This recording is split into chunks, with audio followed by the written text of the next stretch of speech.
Hello, everyone. This is Tijen Genco, Master Certified Coach and Board Certified Health and Wellness Coach.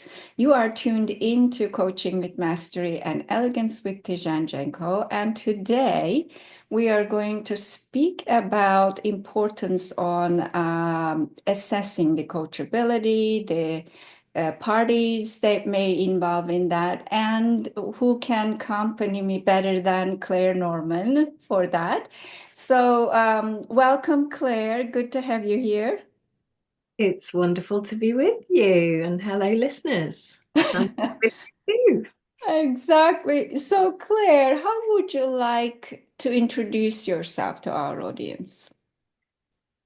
Well, as with all introductions, there is always more to say than it possibly can fit into a short piece of time. But I would introduce myself as a master certified coach with 20 something years of coaching experience under my belt.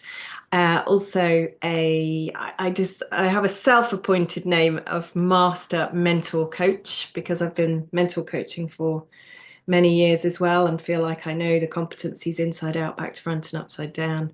And I'm a coach supervisor as well. And then alongside all of that, I'm an author of multiple books.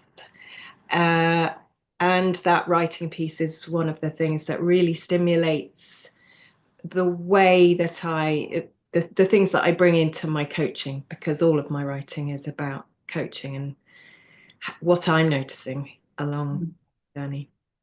Yeah, beautiful.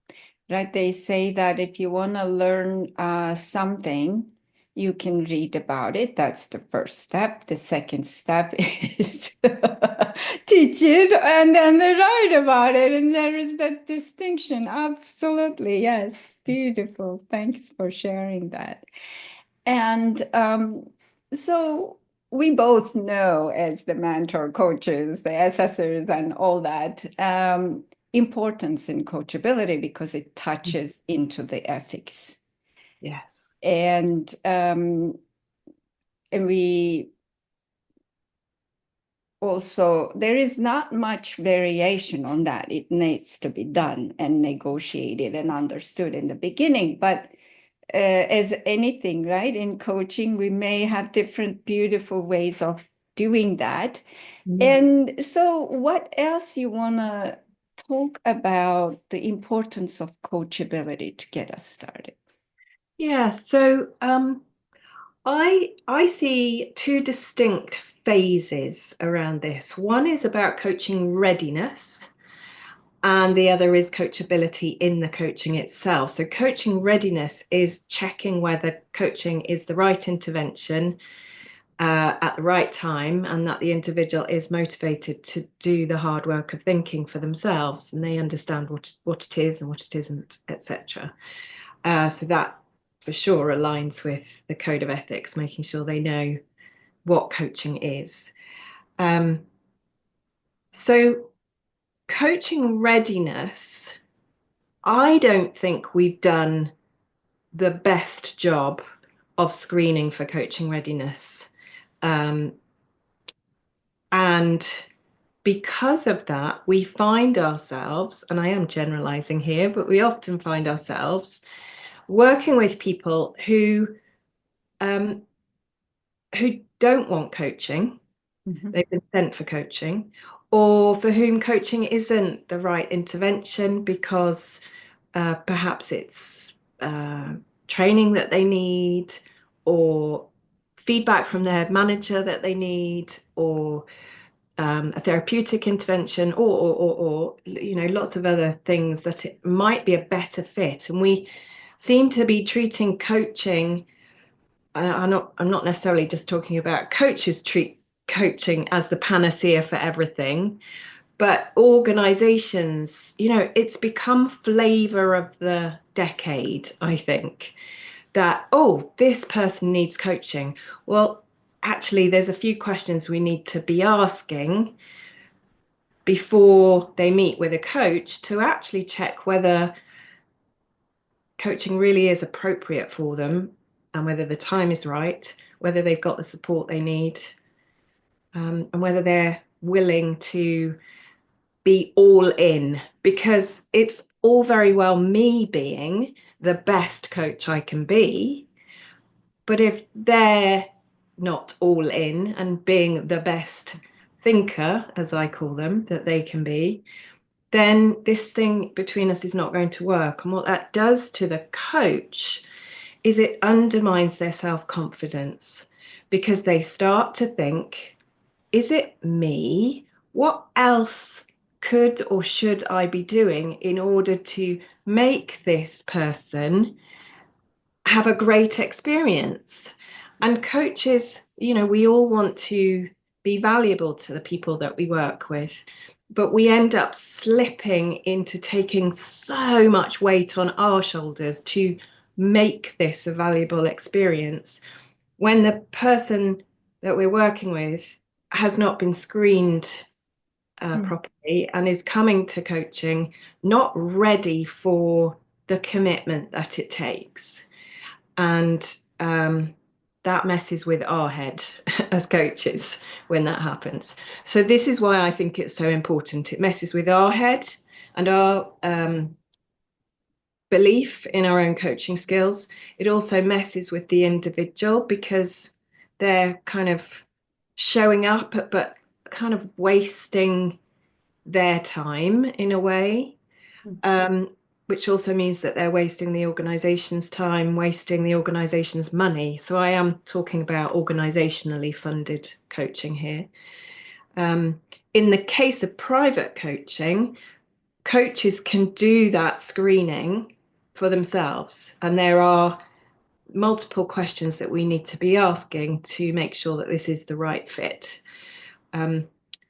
One of the things I noticed about our credentialing process is because it requires us to get hours under our belt, we often take on clients because we need the hour for our credential, and then we regret it later. It isn't worth it to get the hours working with somebody who's not coaching ready.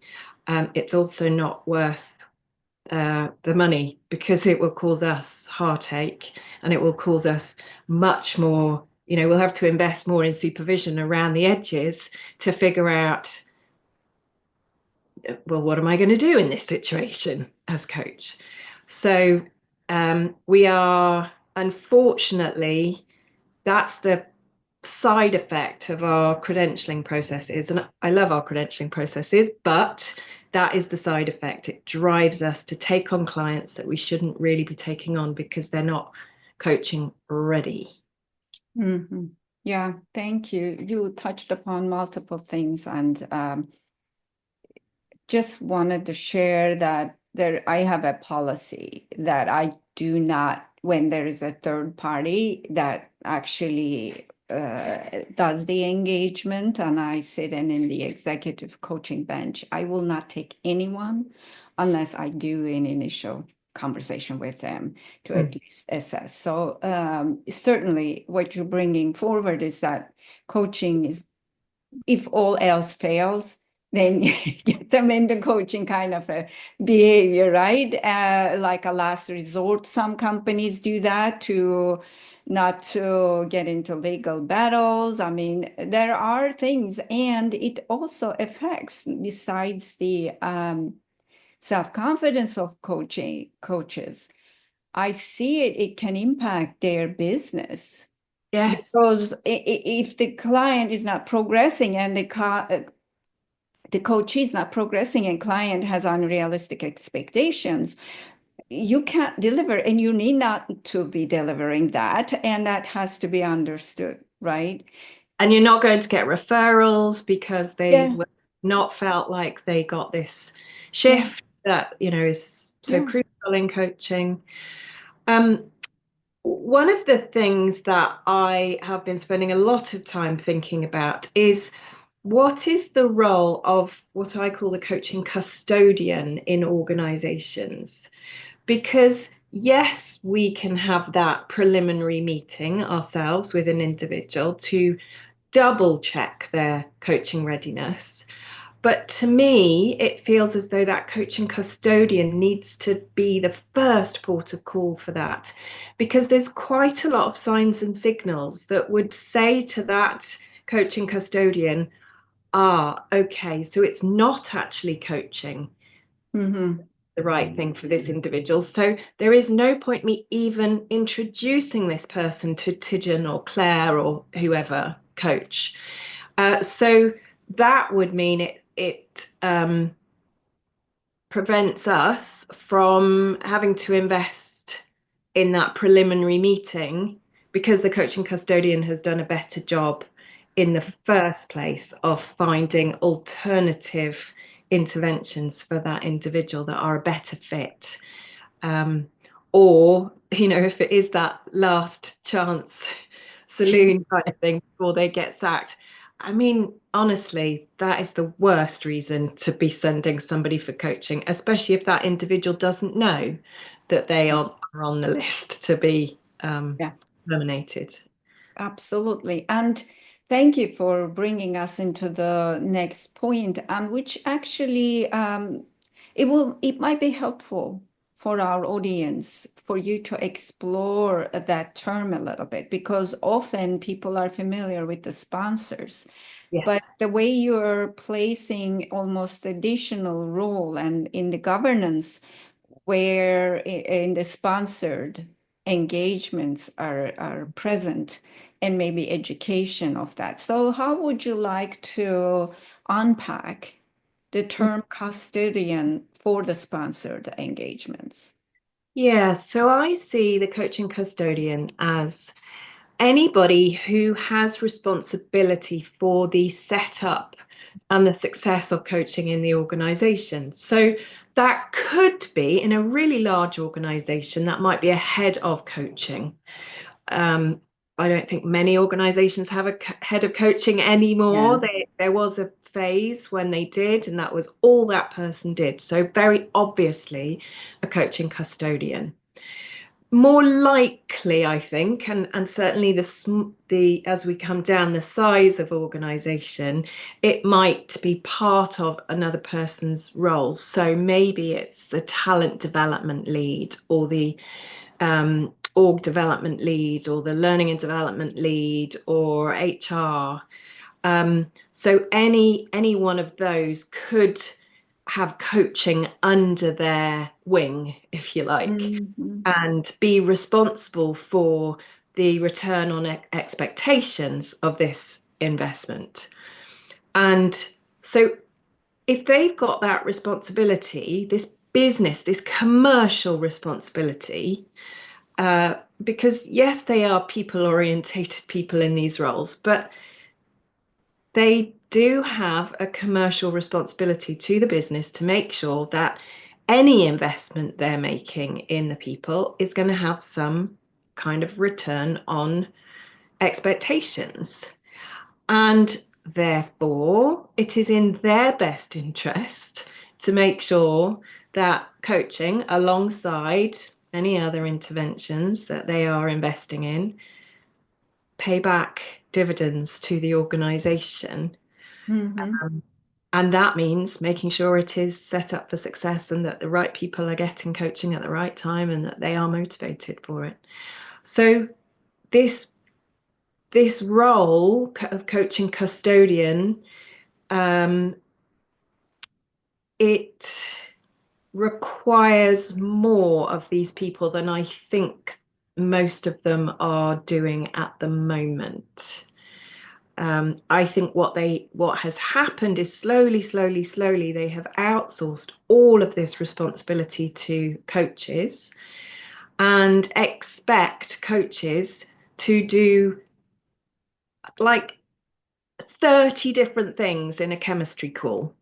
So Mhm. I've done some research lately, and this is one of the things that people in this coaching custodian role have said is I want the coach to do this.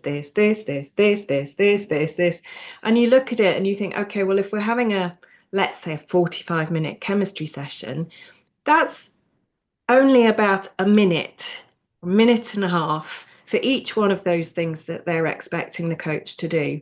It's not possible to do that at depth and to really make sure that we have done that screening well. So if they can take some of those 30 things and um, make sure that we only meet the people who have passed that part of the screening. It's like, if we think about an interview process, you'd have a pre-interview before they came to talk. So this would then mean that we coaches can focus in our session on whether we are actually compatible to work together. Mhm. Um, i.e., um, will they get the level of support and challenge that they're looking for given their learning style? We would still be double checking for their motivation to be Mhm. coached and whether they know what that really means in action. And then also in that chemistry session, which I call the compatibility session rather than chemistry, um, we'll also be checking whether there's any conflicts of interest. So, am I coaching their boss, or um, somehow maybe I'm coaching somebody in the same role in another company, but didn't realize this before we started. So the conflicts of interest piece is really important in this compatibility meeting as well. Um, but that's much less for us to cover in that first meeting that we have with them, because the coaching custodian will have taken more ownership of, is coaching the right intervention? Is this the right time? Um, is this person motivated? Do they know what it's going to take? Um, and have they got the support that they need back on in the workplace? Yeah, yeah, certainly. And um, often that what my experience is in US and other outside of US, Mm. that there is this hype of high performing pathway. Mm-hmm. And then anybody who wants to be in that pathway, they are granted for certain number of coaching, and they don't necessarily see the value because they think that whatever brought them to that success pathway is the way to move forward. Yep. And so that what you're bringing forward to assess that. And interestingly enough, yesterday I received a request for proposal being listed in the ICF for an private individual coaching session. And here is how it was written. It was written by a mother of a transgender, uh, early 20s individual. And the mother says, I need somebody to come and take my son out of their room. They don't want to go out. So that's what they think. You're talking about right intervention, right? Yes. So then there is this educational piece you're talking about that is left almost unattended to Yes. Yes. in the organizations. Yes. And so coaching custodians need to understand in depth what coaching is and what it is not. And that we will not be mentoring this individual or consulting or moving into therapy. Um, the coaching custodian really needs to have a good handle on what coaching is. So quite a few coaching custodians do seem to have been trained as coaches. And yet, in the research that I've been doing with my colleague Sam Humphrey, we're finding that um, well, I think here's what I think it is, that coach training doesn't actually teach how to do this screening. That governance, no. No, what it teaches, and absolutely rightly, it teaches how to coach in a session. It's how to Yeah. contract for a session, how to do the arc of a session, how to close a session. So all of that is done. And yes, there's the big C contracting as well that gets taught. I'm generalizing, but this is what I see being taught on coach training. And it's no wonder because that's what our credentialing process is.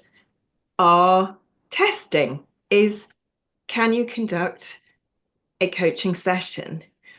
But what the training is not delivering is how to do this screening and what kind of a checklist we need for a screening process. And therefore, people in these coaching custodian roles haven't really thought about it. They just send people to the coach. Yeah.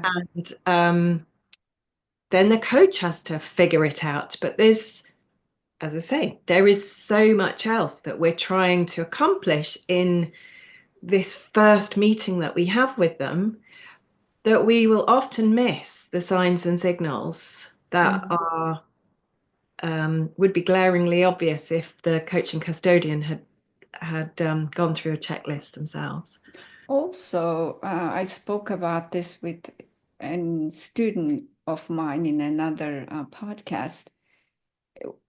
You touched upon that slightly, that how hungry the coach is, right? If they are offering you $30,000 engagement, then how do you regulate yourself to do a good job? And listen, yes, it's I know the that for my family, it's no wonder, we're all trying to live.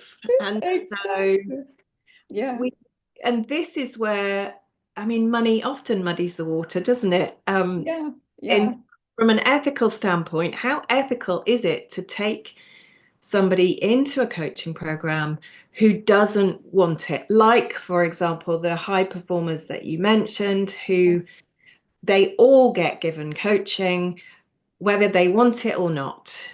And that to me doesn't feel ethical no. because it's a waste of that individual's time when they don't think they need it or want it. They Yeah. may need it, but they don't want it. We can't, we can take a horse to water, but we can't make them drink. Oh, Um, it's a waste of their time, waste of their energy, waste of the organization's money. yeah, Um, certainly. so we're doing ourselves a disservice. We're doing coaching a disservice, Hmm. and we're doing the individuals and the organizations a disservice if our eyes light up at Yeah. the money. Yeah, certainly. And there is also, you did touch upon that, we didn't expand on it, but one of the support that you mentioned as a support, I'm thinking, and I see often it's not available, either behaviorally to the person Mm. or organizationally to the person or both, is the space. Change requires space. And these high performers are often addicted to work. That's why, right? So, in that space availability is not assessed. So, what else then do you wish to unpack here for the term you're using, custodians? At least if they find us and listen to us, and they Yeah. could get some tools. Yeah, so yeah, that piece about space is so vital. And I think in that case, it would be part of a three-way contract with the individual's boss, Yeah. because the boss needs to be the one who releases them for coaching. It's the boss who needs to know, look, if you decide you're going to stop this person or, some work project is suddenly more important for this individual, you need them to get it done by a deadline, and therefore they feel under pressure to cancel their coaching session at, Yeah. 12 hours notice or whatever. You need to know that they will forfeit that session. The organization will forfeit the money that they paid for that because thinking about what is our cancellation policy. We need to stick to those because too often that boss is thinking, well, this is more urgent than that person's coaching. They can move the coaching. And if we don't stick to our boundaries, then that's not helping them to figure out their own boundary, the individual to figure out their own boundaries, to push back on their boss, to say, actually, you've paid for this. And therefore, I think, we need to put this first. This whole, so I've been reading a book by Tricia Hersey. She talks about the grind culture of capitalism. Mm. And what that does is we've all got caught up in that over the years. I mean, that's the society we live in. And people don't think twice about, oh, there's this urgency. I'll just cancel my coaching. Yeah. And they need to be thinking twice because that's not good for their health, Exactly. let alone good for the organization, because the organization does want something to change, and it's not going to change if they keep doing the same old, same old, same old all of the time. Yeah. And so, yes, they need that support from their boss to create that space and time, and the boss needs to know what the consequences will be if they pressurize the individual to Mm. cancel their coaching. And they may not do that consciously, but that is part of most organizational cultures, is you put yourself last in the pecking order of priorities. And so it's no wonder that coaching often falls by the wayside. That's not good enough. As far as I'm concerned, we are here to do a job on behalf of the individual and the organization, and we can't do that job if other priorities keep usurping the coaching. Yeah. Um, and of course, unless that is illness, or I don't expect somebody to come to coaching if they're ill because they can't think when they're ill, or if their child is ill, or if they work in a hospital and there's a trauma incident just come in. Those are all good reasons to cancel. But most other things that are not life and death, Mm-hmm. um, that's where people need the space, as you talked about. And that's where they need to have the absolute commitment and buy-in from the boss, who tells them in no and not just tells them, I want you to put coaching first, but acts in a way that says, yes, I see this coaching as really important to you. Don't ever put anything else ahead of it. Um, yeah, that's Mm-hmm. thinking. That's beautiful. And that makes me think now as we get into this corner in our conversation that you mentioned that the custodians are putting so much on the coaches. Um, there needs to be then assessment or at least a partnership of the organizational culture's priorities and values, Yeah. right? If the organization isn't capable of understanding or appreciating Mhm. that the behavioral change could actually logarithmically push them forward, right? That certain behaviors can help, and if they're not necessarily honored and appreciated, then the culture can actually diminish Yes. the work that is intended to be produced. Yes. And yeah, so what else, as we bringing this to the close, you wish to share with our audience, whether from the custodian's perspective or some case studies from the book that you've written, anything else that you feel like it will be valuable for us to include in the conversation? Well, I think so. I said that I split out coaching readiness from coachability. So perhaps just a word about coachability. Once the coaching custodian has done the coaching readiness assessment, and then we've had the compatibility call and we've decided that we are going to work together, we are compatible, then coachability kicks in. And this is where the coach and the thinker together draw out the individual's coachability. And this is where our coaching skills really come to the fore to enable people to be the best that they can be, not just do the best that they can do. Mhm. So I think that's the other thing I'd want to say is it's this both and. But historically, we've focused so much on the bit from when we start working with them Mhm. till when we stop working with them. And then it's this bit up front that needs a lot more attention. Um, yeah. Yeah. And I actually used to deliver training in a university environment for the coaching program for the big C of the coaching. They have the conduct and structure, the sponsored engagement and individual engagements and all that. What do you do in the middle, which is where most of the coach schools teach. And then how do you end the engagement? That I find it's also very poorly Yes. done, right? It Yes. requires a lot of attention.